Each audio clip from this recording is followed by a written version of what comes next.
One of my greatest fears, and one that I'm sure is very common amongst many of you, is the fear of the unknown. We all know what it's like to be in a transitional phase, when we're getting ready to say goodbye to one stage of our lives and move forward to something new. Whether it be moving to a new house or city, letting go of old relationships and starting new ones, maybe looking for a new job, or in my case, graduating, we're left to embark on a new journey with no guarantee of the outcome. Now, I don't know if this becomes easier over time, but what I do know is that as a teenager, about to leave the structured and nurturing environment of a high school and dive headfirst into the real world, it's overwhelming and terrifying, to say the least. So I want to warn you, when we're adjusting to big transitions, that is, moving from one thing to the next, it's easy to become so focused on where we're going that we forget about where we are currently. And I'm afraid that when we let ourselves fall into this habit, we start to lose ourselves in the middle of it all. What if is such an easy question to ask. What if we make a mistake? What if we make the wrong decision? What if we don't succeed? After thinking so much about next year, I've been programmed to consider what I'm going to do or who I'm going to be.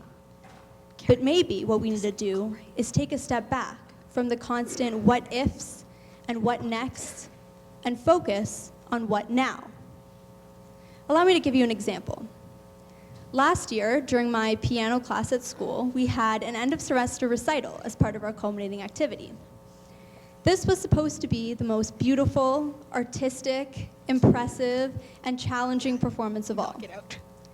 To say I was nervous is an understatement. And to give you a spoiler of how this ends, I was not satisfied with my performance that day.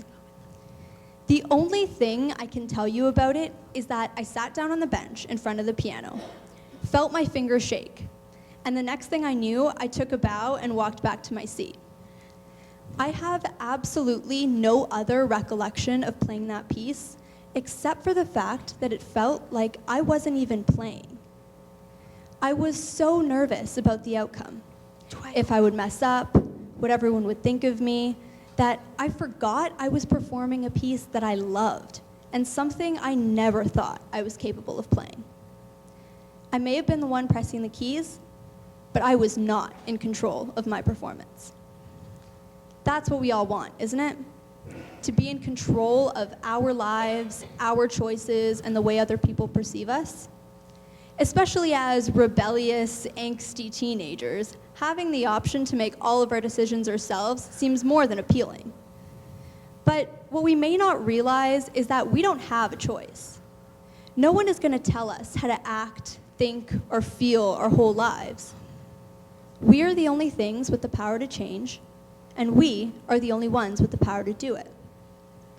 So, in trying to find our way, how do we make sure that we don't get lost in the crazy, exciting, overwhelming, and constantly changing world around us? Well, the answer is simple.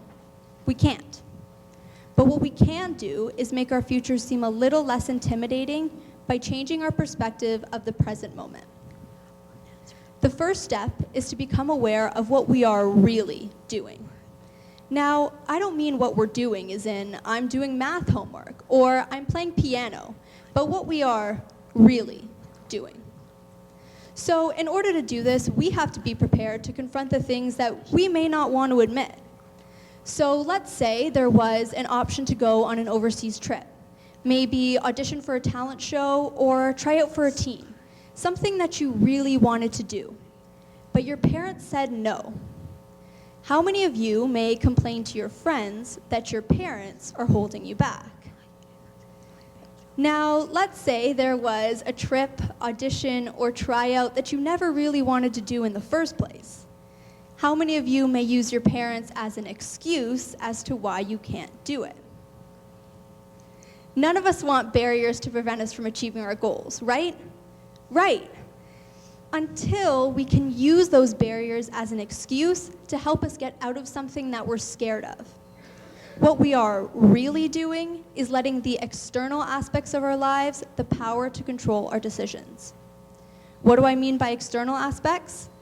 Well, in this case, it could be your fears or your parents.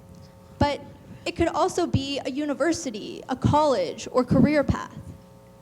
No matter what it is, if we let the things that we can't control limit us, we are allowing those things to dictate our success, rather than what we are capable of and what we are able to do. The second component of being aware is realizing what we actually are able to do. So this year, I have been so determined to get a specific grade average to meet my goals for post-secondary, and I have put so much pressure on myself that I end up breaking down every time I don't get a question on a math test. Okay. And let me tell you, it's exhausting and extremely unhealthy. I don't have the power to automatically raise my math mark by 10%. But what I can do is work hard and work on moving up and in the right direction with each chance I get. It's these short-term goals that will make our long-term plans actually seem achievable. The third thing is that in the midst of all this, we have to stay appreciative, even if we think there's no reason to, because there's always a reason. I learned to appreciate pain, or in other words, our personal achievements that are initiating now, last year during a community run in fitness class. I remember running around the block, panting, and thinking about how badly I wanted the whole experience to end. But somewhere in my run, my perspective changed. Now, I don't know if this change occurred because I was closer to being finished, but either way, I stopped thinking about how much pain I was in, and instead, I focused on the weather. I felt the wind in my hair and the sun on my arms, and I realized that it was a beautiful day. And instead of doing something much worse, I was just running. I was lucky to be running. Instead of thinking to myself, I can't wait until this is over, I began to think, I am so proud of myself for carrying on. We may not want to do what it takes to reach our goals in the moment, but when we do, we're taking the steps to achieve something that we can be proud of. So, take pride in the process, because that is what makes it all seem worth it. Now, I think of it this way. Life is like that community run. When we're too focused on where we want to go, it's easy to forget where we are. But when we put our best foot forward with every step, we'll find ourselves exactly where we need to be.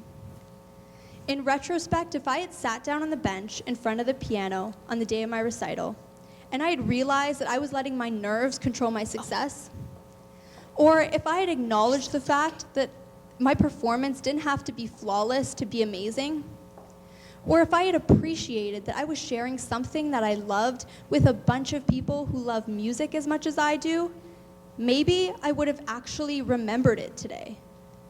Maybe it would have been something that I could be proud of. So I want to challenge you to think of your life as moments when things get overwhelming. And remember that even though we don't have the power to control what happens to us, we can control how we look at this moment. Choose to realize the value of this moment and put everything you have into right now.